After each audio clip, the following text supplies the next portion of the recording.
หอมขนาดทุกคนแซ่บแซ่บแห้งหิวเขาจะแห้งใส่ตื้มแห้งแซ่บสมฤทธิ์กินข้าวนะเชิงไหม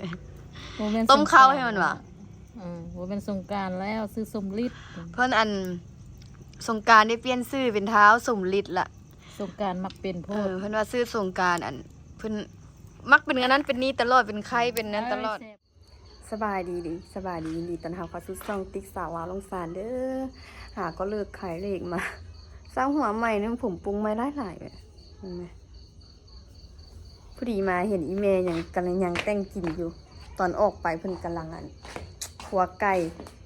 วันนี้เพิ่นค้าไก่ตัวนึงกินนะเพิ่นเอ็ดมันกินบุเดี๋ยวไปเบิ่งก่อน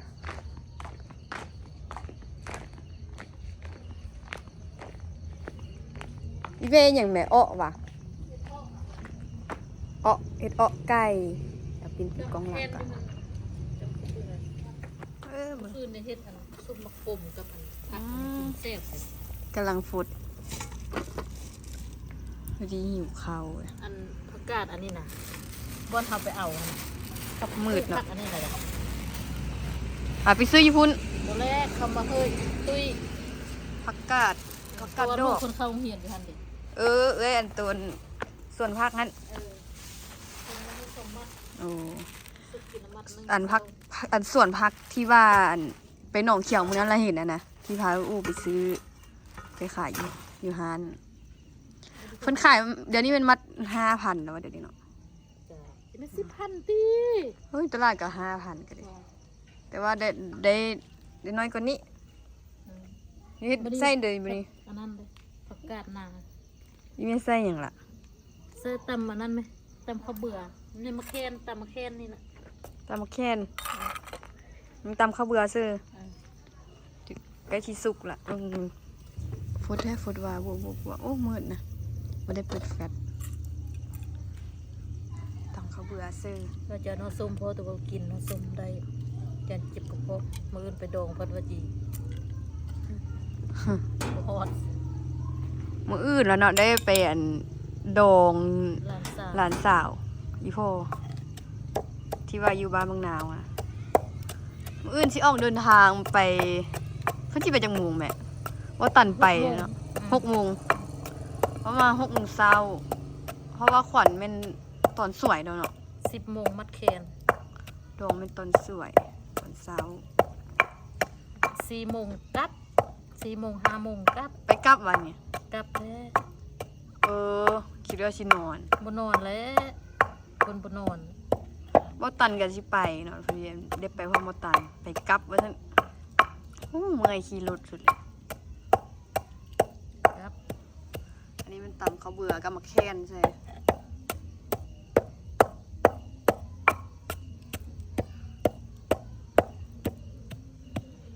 จำไปเลยมันยังบ่เนิ่นดิข้าวเบื่อยังบ่เนิ่นอ่ะ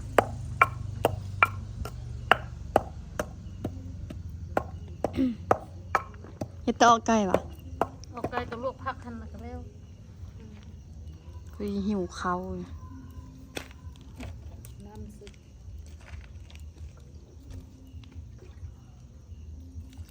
เอาคือบอกน้ำออกเสียน้อยพอดีว่ะกล้ามเลยเนาะตำน้ำเย็นวิธีตำเขาเบื่ออีกนี่ตำซื้อน้ำจังเปื่อยมันบนเนอร์นี่นะที่เป็นอันนี้แรกแล้ว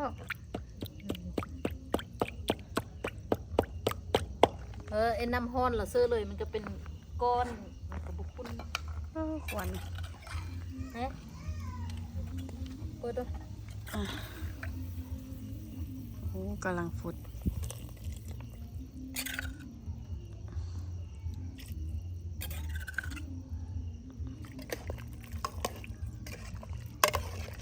มันปิ๊กเห็นยังมืดน้ำลายเดี๋ยวไก่หยาบมันไก่เทาอ่ะไก่ผู้ดีกินไก่เทาคือสิน้ำลายกินข้าวเจ้าดินี่ให้ข้าวเบื่อมันสุกเลยเนาะซ้อมผักอ่ะซ้อมผักกาดลวกผักกาดมื้อนี้กิน ออกไก่กับดอกผักกาด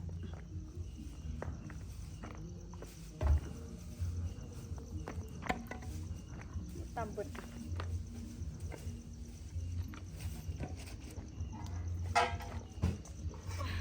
เจ๊ไปไหมปีโดปีโป้บนผักกาดมัดบอกง่ายๆลูกเจ้าของสวนกับเข้าเหียนยุ่งเหียนอันใส่เนาะแล้วเพื่อนเราเอามาให้น้องสาวเป็นคนสอนลูกพอดีแล้วเพื่อนเอามาให้น้องสาวเมื่อนั้นอันไปฮันเพื่อนกำลังมันกำลังเยอะเนาะเขาปลูกแต่ผักกาดนี่แบบนี้กัดนานะผักกาดนา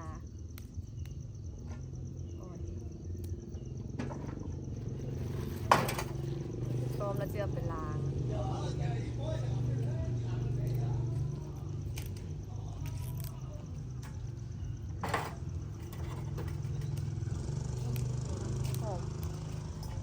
หอมเอาไว้แซ่ออกไก่หอมป้อมแล้วบุญหอมป้อมผักซีเนาะหอมป้อมน้อยนึงแล้วก็หอมปัวเนี่ยจะผักตู้หอมขอนะเมนูหักเลย ก็ตายหมดน่ะตายหมดเราคงคนกันเลย ตัวใหญ่ๆตายลวกแล้วเนาะไม่เนาะเสียใส่ออกไก่ว่ะพาเราไปโซ่แบบนี้นะ ว่าจะเสื้อเอาไก่จะมันจะขม ลวกอะ ขมเป็นต้นในหนึ่งก็เสื้อกันนั่นก็ได้ มันก็นั่นเลยมันก็น้อยไปบ่ลวกกับยอด ตีว่าขมเราจิ้มมาก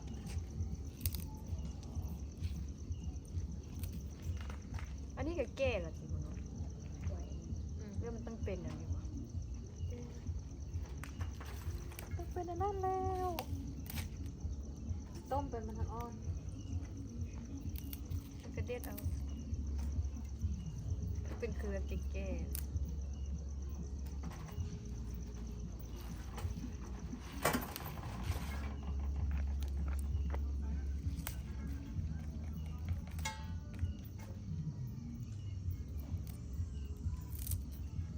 จองคนมาดูมันติดหรอ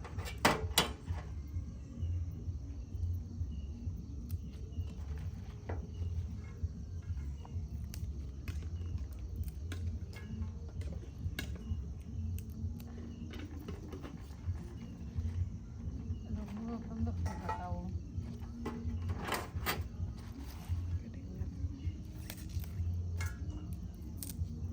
ใบใหญ่ขนาด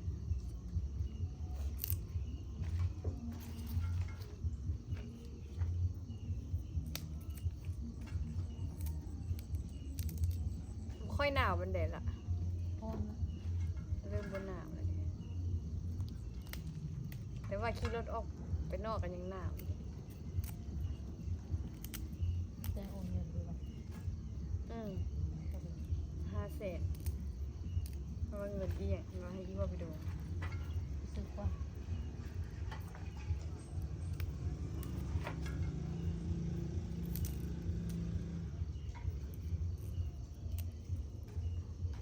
จอยยืนขึ้นมาที่สมบัติคุณอาบัติคือสมบัติ ยิงโดมจะนี่นี่ อันนั้นคือกันเธอไปส่ง บ้า บ้าน น เลยวะแต่งงานกับงาน คนเราบ่ให้ส่งเกียรย่าโทรมาบ่อยดู งานโดมนี่ก็โด่งพี่น้องคือกัน คุณจอนนี่ เดี๋ยวเฮ็ดบัตรให้ถ้าอิดว่าสิเล่าคุณว่าคนหนึงคือว่ายินเอาบัตรมาให้ เพิ่นว่า อันนั้นจีว่านี่ก็ได้เฮ็ดแล้วก็เอาให้เลยซะว่าแต่ว่าบ่ส่งกับอันบ่เป็นหยังนะได้เฮ็ดแต่กับส่งมาแล้ว เรียนมาก็ส่งแล้ว ไปนำมันไปต้นเขาเนาะ ไปนำทุกต้นก็ได้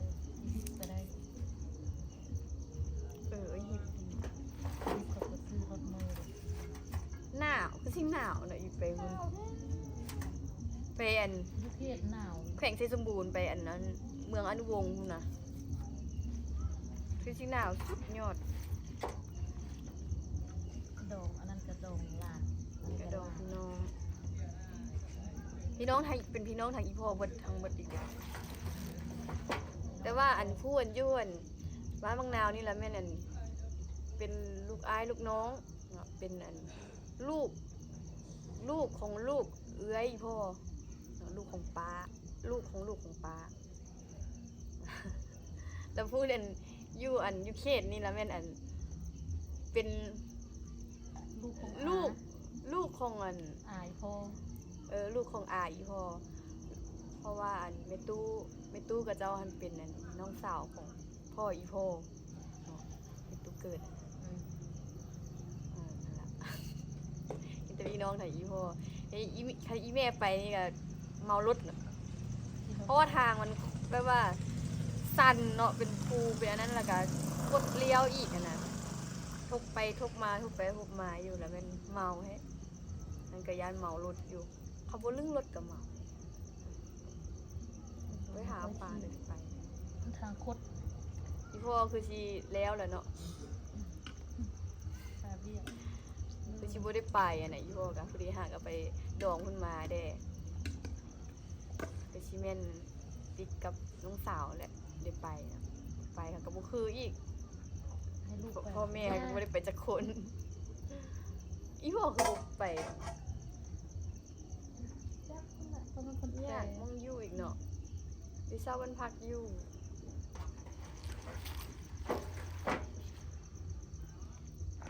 พักกันนานปะมันใส่ส่วนปะ มีเซียวไข่ผักอยู่ตลาดต่างจะไปแท้ อันนี้หูจักเพิ่นเหรอ โอ้โห ล้างผักเพิ่น ผัก ว่ามีคนมาส่วนไปเก็บผัก ดอกไม้เพิ่นว่า โอ้ยทางนาโพเชียงมีมันก็หลายนะ เก็บได้4 โล มันจะบุเปื้อนละเพราะว่าเขาต้องหดน้ำตลอดเขาเอามาขายเขาก็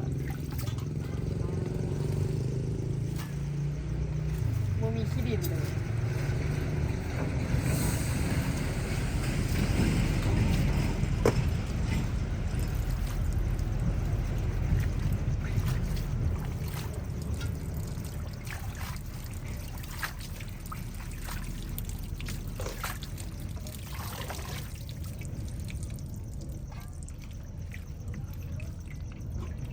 มาเบิ่งนี่คุณ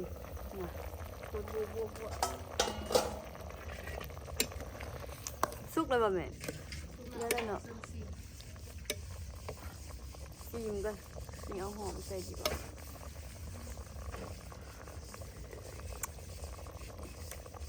ดูแซ่บเลยหิวข้าวเอาหอมใส่มีหอมบัวใบแล้วก็ผักซีเนาะหอมซีนี่นะเลยใส่เลยหอมป้อมมีหอมป้อมในหนึ่ง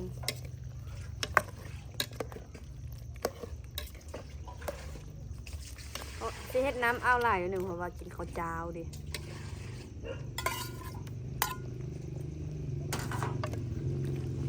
มีผักอีตู้ใส่นี่แห้งหอมแห้งแซ่บมีบวก โอ้โหสบาย ครัวยังจักจานเลยหนึ่งใส่เกลืออีกได้หนึ่งบอกก็คือว่าพอดีนะแต่ก็พอดี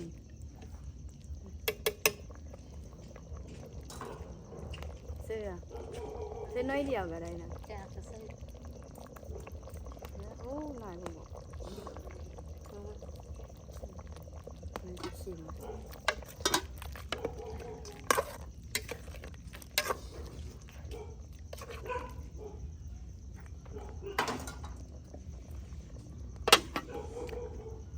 อ้อนเนาะ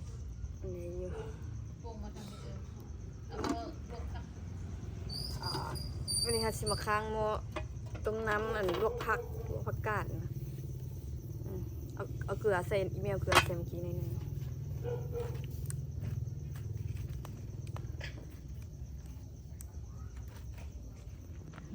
เงิน เอา สมฤทธิ์กินข้าวนะเชิงเลย บ่แม่น ต้มข้าวให้มันวะ บ่เป็นสงกรานต์แล้วซื้อสมฤทธิ์ เพื่อนอันสงกรารได้เปลี่ยนชื่อเป็นเท้าสมฤทธิ์ละ สงกรานต์มักเป็นโพด เพื่อนว่าชื่อสงกรารอันเพื่อนมักเป็นอันนั้นเป็นนี้ตลอดเป็นไข้เป็นนั้นตลอด แซ่บเด้แซ่บแท้ แล้วเพื่อนไปโมเบิ้งว่าแม่นอันบ่มักซื้อว่าซั่น เปลี่ยนซื้อ แล้วเพิ่นก็เลยได้มีเปลี่ยนชื่อให้ว่าได้ใส่ชื่อเท้าสมฤทธิ์สิบ่แม่นชื่อน้องสงกรานต์ล่ะสิเป็นน้องสมฤทธิ์ สมฤทธิ์มันทรงเฮาเบิ่งกินข้าวแลงบ่ แม่เพิ่นส่งให้เบิ่งเอาเปลี่ยนละดีเลยวันนี้ สมฤทธิ์กินข้าวอีหยังเด้กินข้าวกับหยัง จะมือโทรหาตลาดเฮ็ด เนาะ ในแต่ละมื้อเปลี่ยนละดีว่ะแม่เปลี่ยนชื่อละดีว่ะ เห็นบ่มักเปลี่ยนซื้อแต่พอมันก็ยังเปลี่ยนพอก็เปลี่ยนซื้อแล้วก็บ่มักเป็น เอาตะกี้มันชื่อหยัง แต่งหั่น บ่ขน บักขน อืม แต่ว่าเขาอันอยู่เวียงเขาเอิ้นบักขนบักขนเนาะ บ่ขนอ้าวเกิดมามันเป็นขนอยู่นี่ดิเป็นขน 4-5 เซนก็แล้วเอิ้น อายเนาะอายพ่ออันเท้าสมฤทธิ์นี่พ่อน้องสมฤทธิ์นี่ตะกี้หันซื้อขน แล้วก็เป็นไข้เป็นอันบ่มักซื้อคือกันเนาะมักเจ็บมักเป็นล่ะได้เปลี่ยนซื้อเป็นซื้อแต่ง ไม่เต็ง ก็เลย ซื้อไม้ ได้ซื้อ แต่ง แต่งเลยซื้อขนป้าบ่ได้ตังค์เหอะ อีแม่ เอาแหละ บ่ได้ มันมีคนก็เจ้าคนค่อยคนแล้วก็คน วันพุธซื้อถามบักขน เท้าสมฤทธิ์ ไอ้ชาวสมฤทธิ์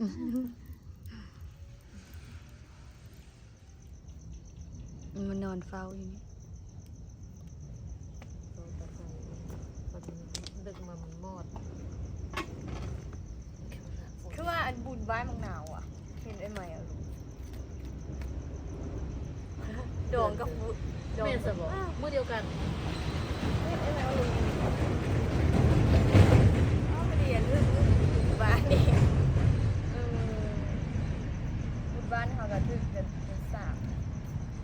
ปลายอะไรอย่างเงี้ยมื้อนี้ก็เป็นบุญสำคัญเป็นบุญบ้านมื้อนี้มื้ออื่นเขารับแขกบุญบ้านสำคัญส่วนหลายแม่นอันมีแต่คุณกุมุเนาะเป็นเผากุมุอยู่จะเป็นบุญบุญประเพณีบุญชนเผ่าเขาเนี่ยอันบุญอย่างก็บุญเกลอะเนาะเป็นบุญปีใหม่ของกับเจ้าได้นะ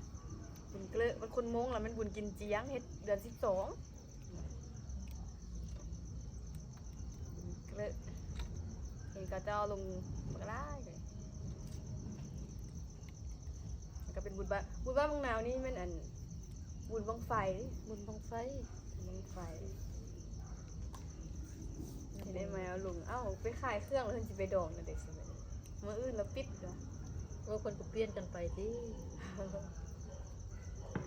ก็มาขายเครื่องหั่นน่ะ สิสาวเลยพวกอีมีเลยเขาก็ไปอ่ะ มื้ออื่นไปกัน ก็เห็นจัดกลุ่ม มื้ออื่นเขาไปแต่ตอนเช้าว่า8 โมงจะออกไป พวกอยู่เวียงกับอยู่บ้านเขาไปบ้านบางนาวก็ครึ่ง โอ้ทางนี้ก็ไกลก่อนนั่นน่ะ เขานี่ไกลก่อนวะไกลฮอดบ้าน บุญ พร้า เดียว ว ชั่วโมงปลายนึงบ่หรือว่าชั่วโมงนึงบ่ เฮานี่ประมาณ2 2 ชั่วโมงคุณบ่ เกือบฮอดเวียงแต่บ่ฮอดอัน นาโซนไกลนาโซน มันยังแม่นอันนั้นเด้ขึ้นกับนครหลวงอยู่เลยอัน ท่าพระบาทติ เนอะ แม่นบ่ แขวงนะ บ่แม่น ยังนครหลวงนะบอก แม่นสมบ่ อ้าวบ้านบางนาวมันแม่นน่ะ บ่แม่นนครหลวงก็ มันขึ้นกับแขวงบุรีคำไซวะ แม่น เมืองท่าพระบาท ท่าพระบาทมื้อนั้นไปส่งกันมงอกฝากมงอกเลยก็ว่าแม่นนครหลวง อ้าวแล้วบ้านให้นี่ยังเป็นนครหลวง บ้านให้นี่เป็นอัน มึงปะเงิมแข่ง นครหลวง แม่นวะ อ้าวบ้านให้ปังเงิมมันอ่ะกระกายบ้านให้ไปอีกเหรอบ่เนี่ยมันก็ต้องเป็นนครหลวงบ่มันบ่ได้กายบ้านให้ไปอีกเลยเนาะ ไก่บันให้ไก่นัสอันมัดพร้าวนักโซน แถวบ้านพร้าวค่ะนะสวนเนี่ยยังนครหลวงแบบมันมีห้อมไปอีกแล้วนะมันอยู่แควน้ำโขงไปกลับนี่คือชิเมื่อยเว้ยไปฮอดเห็นเลยปะงานพัดงานตอนเช้าไปฮอดอย่างเงี้ยที่แต่งหน้าทุ่งเครื่องอีก แล้วคนจีนอนบ่เห็นคนนอนก็นอน นอนละมือนั่นยังมากันยังว่าเลยเมื่อย เป็นคนนอนก็นอนมีนั่นแล้วคนนั้น น้ำฝนละอากาศเลยตกบนเลยจีหลายกัน ลูกมัดนะ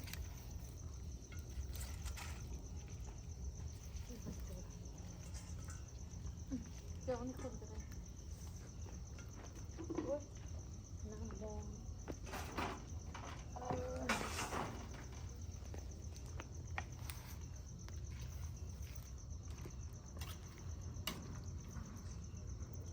ว่าเมื่อนั่นพ่อบอกว่าสิไปเวียงสิบอกว่าคนทางงาน เอาพ่อแม่ไปเลี้ยง เพื่อนเอาคนไป สิเอาจักอันละแบบ เพื่อนว่ายันฮอตร้อยคนบอก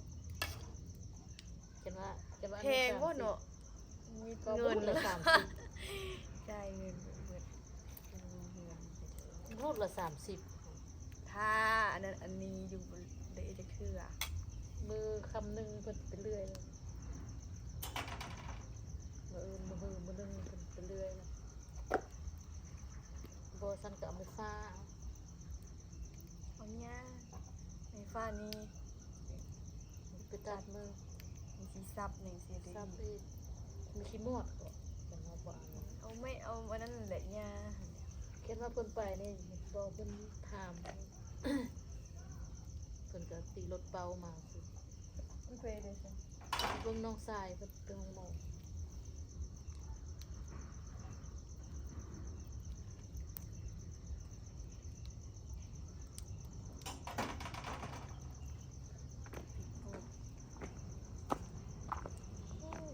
จามนึง30กระเบื้องเกือบ30นี่หาซื้อกระเบื้องปัดทอกระเบื้องเลยเนาะว่าระยะมันส่งยากล่ะ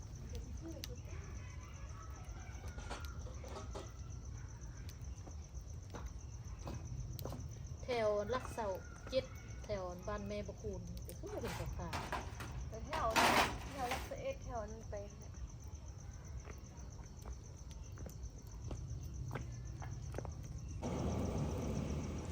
ทุกคน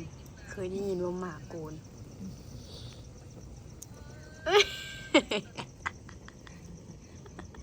ไอ้ทวงมันตื่นแล้วหมาเองแล้วว่าโกนคืออยู่ ตัวคูนแห่งดัง คือคนนี่แหละคือมันใส่แฟนแล้วมันเลื้อมตามันเบิ่งหน้า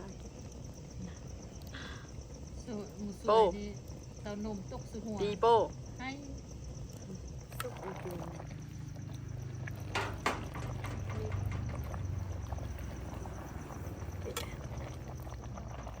ปุ่งกัน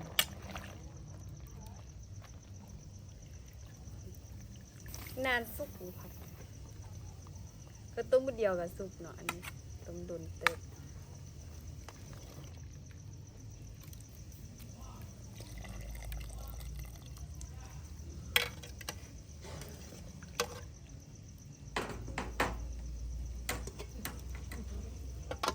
บุ้มอันนี้มันหักละฮ้อน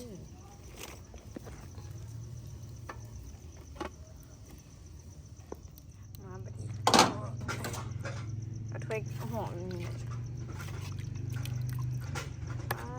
ขนาดทุกคนแซ่บแซ่บแห้งหิวเขาจะแห้งใส่ตึมแห้งแซ่บ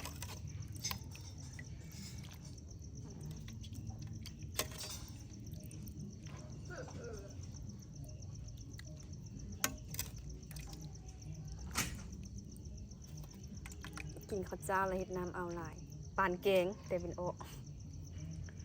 นี่ทุกคนตังเด็ดตาแซ่บบ่ว้าวไปกินข้าว โอ้โหหนาวเลย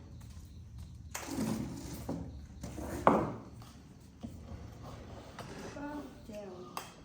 แกงแกง มาแล้วตื่นนอนอยู่วันนี้ อัดตูม คือว่านอนอยู่ตรงไฟดีแล้วมา ผู้ดีนะเอ๊ะกินไปจะกินข้าว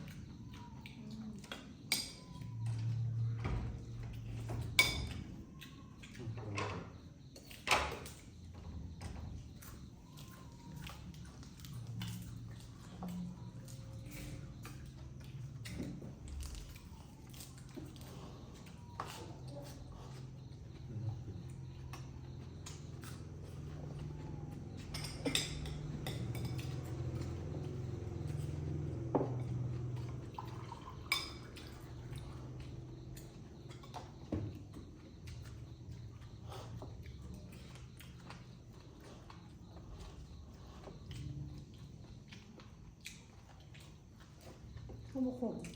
หมูขมอ่ะมาสิออกสักไก่ยังมันสิขม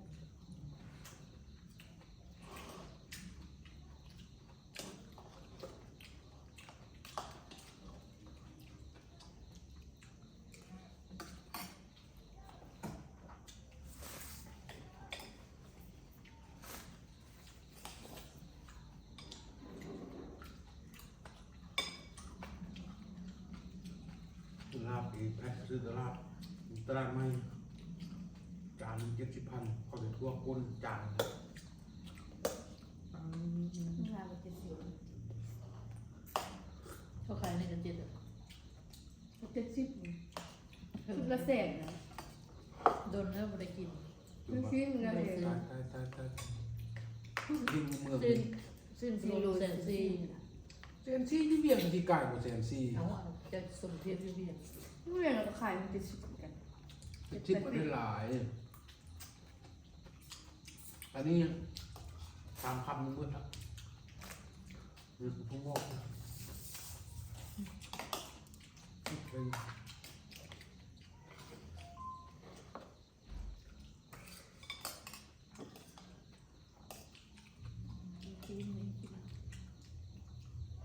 คุณจะไป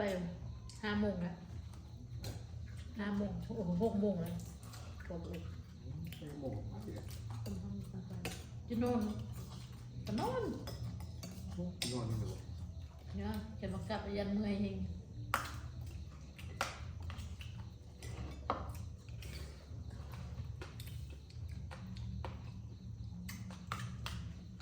หลายคนนะสิ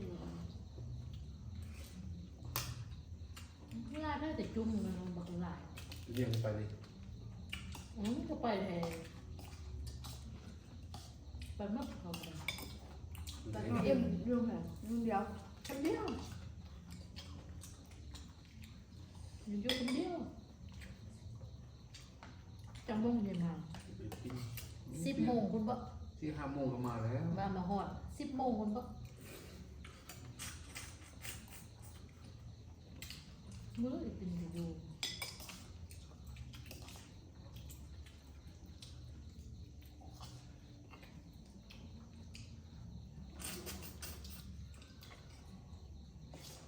แล้วมันจันทร์ไปเรียง มันจะไปขึ้นเมืองตางเป็นเมืองตางจำมือเด็กวันนี้เราไปกินไปเมื่อวันจันทร์มือเด็ก เต็มไปอยู่คนเดียวดิหลายมื้อ นะก็มานอนพี่แล้วไม่อยากไปนอนนะ เอ้ยมานอนที่ไหนก็ ก็มีคนเดินเข้าเงินคนนี้ โอเค ลาไปกันเด้อทุกคนบ๊ายบาย